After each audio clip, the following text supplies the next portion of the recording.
Good morning, I'm meteorologist Shane Hinton with your September 2nd morning tropical update.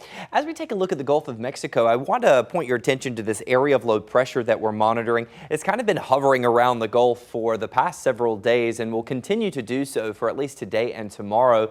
The reason I highlight this is what's bringing us rain chances locally to central Texas, or at least one of the contributing reasons. And the National Hurricane Center is still eyeing it as a potential tropical development. Now, it's very much on the lower end, 10% chance both over the next 48 hours and the next 7 days. I think the 7-day threshold, it's not going to be a concern for us at that point. It's going to be really over the next 48 hours. We see what it does. Right now, models do not have it really leaning toward a tropical system, but we will keep our eyes on it for you. There are two additional areas we're monitoring. One is closer to the Lesser Antilles and is going to be moving west toward the Caribbean. This is a 40% chance of development over the next week. And then we also have a wave that's moving off of the west coast of Africa that also has a 40% chance of development over the next week and a 10% over the next 48 hours. It is worth noting if either of these systems does become a named system, it will be the F name of the year, which is Francine.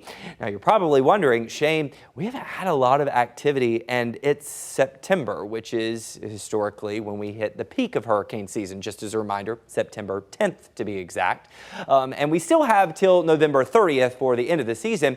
But the forecast at the beginning of the season was calling for a really active hurricane season, and we just have not seen that develop, even though we've had abnormally warm sea surface temperatures, and there were a lot of ingredients that were present for a very active hurricane season. So it's very interesting to see what is currently leaning toward a bust of a hurricane forecast. But as I mentioned, now that we're officially in September and we get closer to the peak of the season, we will have to keep an extra special eye on the tropics, especially in the Atlantic Basin. We'll continue to track the tropics for you here in the KVUE Weather Center and provide updates on air and online.